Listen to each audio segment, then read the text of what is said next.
অহুয়া শাহরুন, অথচ এই মাসটি গুরুত্বপূর্ণ। তুরফাউ ফীহিল আমালু ইলা রাব্বিল আলামিন, এই মাসে আল্লাহ সুবহানাহু ওয়া তাআলার কাছে এক বছরের আমলনামা আল্লাহর কাছে পেশ করা হয়। সুবহানাল্লাহ।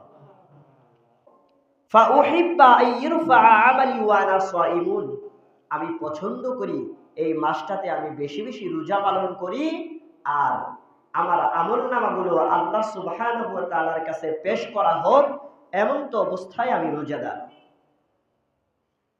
সম্মানিত উপস্থিত হাজিরিন, এটা হচ্ছে একটা সহিহ হাদিস।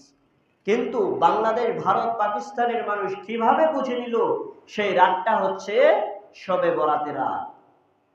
এখানে শবে বরাতের কথা উল্লেখ নাই। এখানে আছে কি, সারা বছরের আমল আল্লাহর কাছে পেশ করা হয় কোন মাসে? শাবান মাসে। এখানে তারিখ নির্ধারণ করা নাই।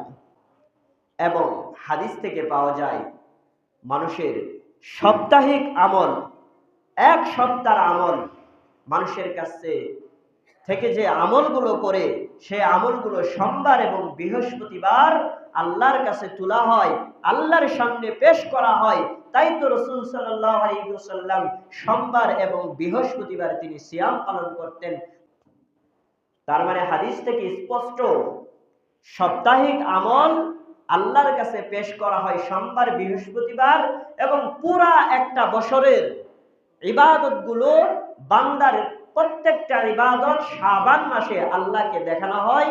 এই যে আমরা সারা বছর যা করব, রমজান থেকে শুরু করে আরেক শাবান পর্যন্ত যা করব, সবগুলো মালাইকারা লিখে রাখছে এবং বাৎসরিকভাবে আল্লাহর কাছে পেশ করা হয়। শাবান মাসকে কেন্দ্র করে 15 শাবানকে তারা তারিখ নির্ধারণ করে যেই সমস্ত কথাবার্তা এবং যে সমস্ত আমল করছে, অবশ্যই সেগুলো আমরা পর্যালোচনা যদি করে দেখি, সেগুলো যদি আমরা গবেষণা করে দেখি, সেগুলো যদি কুরআন এবং সুন্নাহর দিকে তাকাই, তাহলে প্রত্যেকটা হাদিস গ্রহণযোগ্য নয়, জাল এবং জয়ীফ।